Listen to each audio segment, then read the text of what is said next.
There are 4 categories for Survivor that you can fill up during a match. Each category has a cap of 8,000 points, for a total of 32,000 points you can earn in one match. Each category can be filled faster by using certain items, certain perks, and certain add-ons. The total you earn at the end of a match can be multiplied by perks, offerings, and limited time events. A blood point earned in a match can never be taken away from you, so no matter what, as long as you reach the end of the match, you will earn those blood points. You have a cap of 1 million blood points, and any blood points earned past that point will not go into your account. But this only applies for blood points earned in matches, redeemed from challenges, and redeemed from the Shrine of Secrets.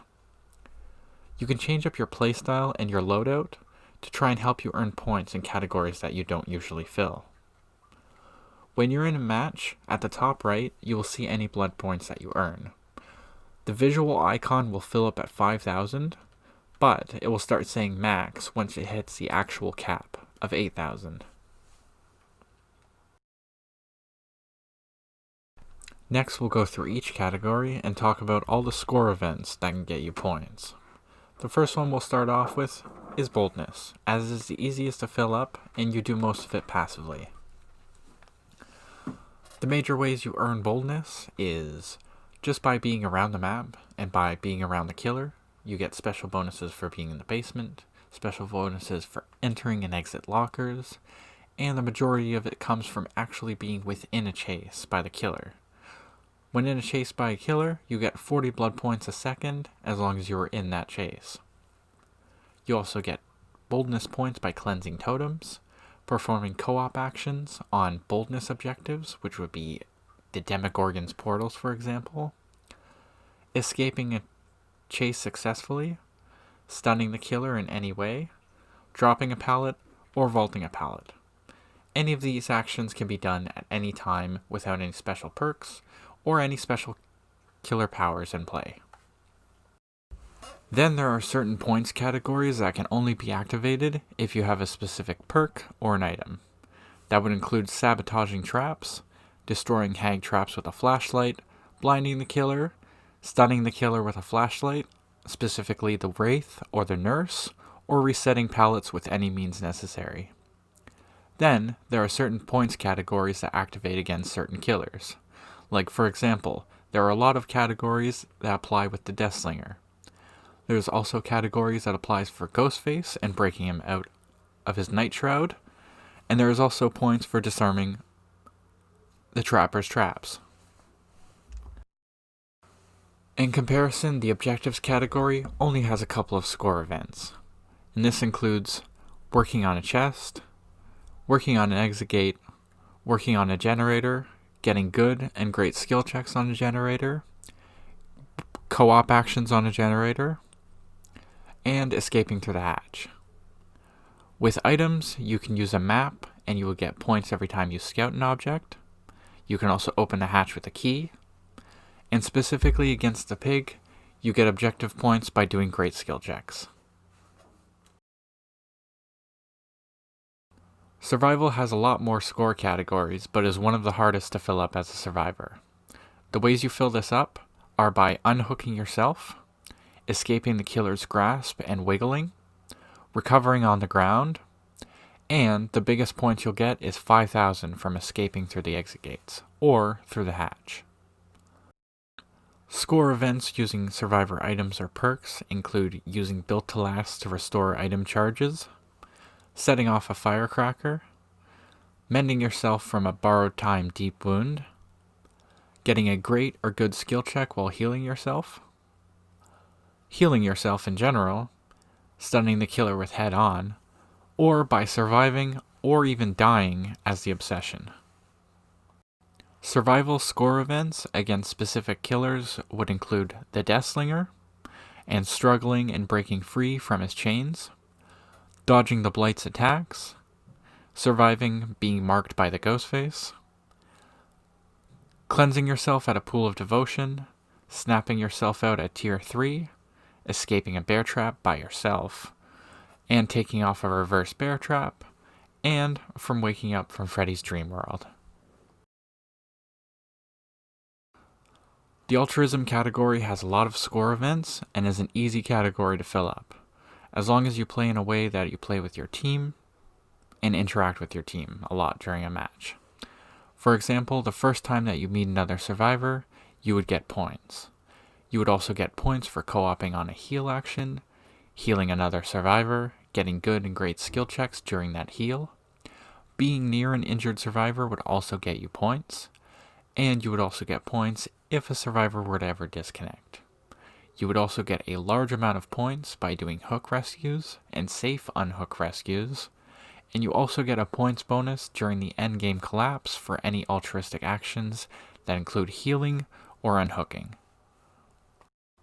The points categories that require a perk or an item would be fully mending yourself after taking a borrowed time hit or a styptic agent hit, healing yourself with a med kit, which will actually get you a lot of altruism points, and that will also get you points in the healing category, using For the People to give a health state to another survivor, and specific points categories that apply from killers would be getting unhooks from Cages of Atonement from Pyramid Head,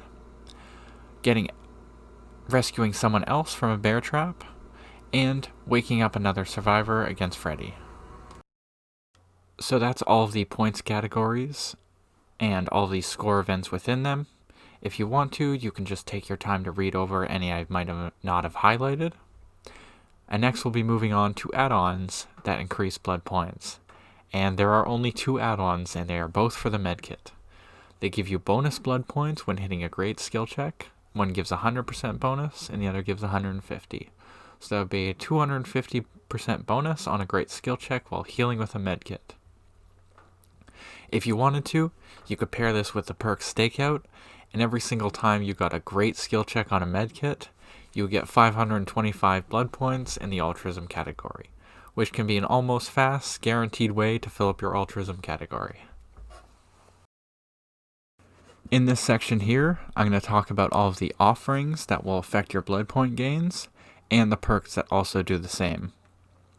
This is very important to know, as these can massively cut down on your grind. In the objectives category, the Bog Laurel Sachet will do 50%, Fresh will do 75%, and the Fragrant will do 100% in that category. And also the perk from Dwight, level 35, will give you 100 more points in the objective category for co-op actions. This is actually very good perk in terms of blood points, as you would get 25 per second, and that would up it to 50 per second when working on a gen with somebody. That will almost guaranteed fill out your objectives category every match. In the survival category, there's only the offerings that will increase it, so it'll be the Crisp Leaf set with 50, 75, and 100. Then, in the altruism category, it'll be the Primrose set with, again, 50, 75, and 100. Then, the perk No One Left Behind, which is a general perk and available on any survivor. Once an exit gate is open, you'll get 100% more points for altruism actions.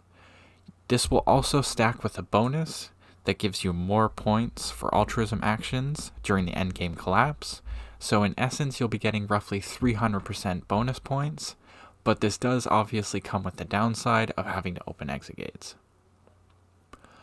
Then, in the boldness category, it is the William set of offerings that again do 50, 75, and 100.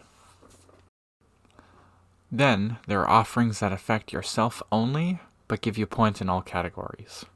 For example, the Sealed Envelope gives you a 25 bonus in all 4 categories. Meanwhile, the Escape Cake gives you a 100% bonus in all categories, which is essentially double blood points. Then, there is an add-on that affects all the survivors in the match, but only the survivors and not the killers, and it gives everyone a 25% bonus in all categories. On each person, that would only be 25%, but it would amount to a 100% increase on just one survivor. Then, there is also a very important perk that is available from David King at level 30, and this would give you a 25% bonus for every stack that it gets, goes up to a maximum of 4, for every safe unhook, protection hit, or killer grasp rescue. Now this perk is an amazing perk, as it will massively cut down your grind time, and you can activate it in almost every single match just by getting an unhook or two, or taking a hit at the exit gate. Then there's a set of offerings that affect every player in the match. The Bloody Party streamers will give every player 100% bonus in all categories. So it'd be like every single player putting on an escape gig. This is an amazing offering, but is a very rare offering.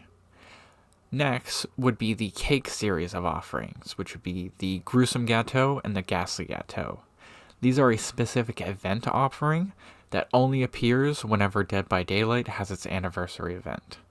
The first one appeared during the 3rd year event, gives 103% bonus, and the second one appeared during the 4th year event. The next time we're going to have an event, for the 5th year, for example, would be around June or July. That's when they hold this event. And during that event, you can expect to get one of these offerings per blood web, and this offering will give you 105% in all categories for every single player. This is a very significant boost, as just putting on one of these offerings can give you enough blood points to then level up your blood web fully and get a second offering for your next match. And other players in the lobbies will also be running these event add-ons. So potentially in a match, you could have 5 players running this add-on and then this offering and get 600% blood points from just one match. So I highly recommend, if you notice that June or July is coming up, to try starting Save Your Blood Points, and then when the event starts, get as many of those kicks as you can, play them as often as you can, and see how many you can get. And that's everything I have to say today about Survivor Blood Points, their categories, and how you get them. Thank you for watching, and stay tuned.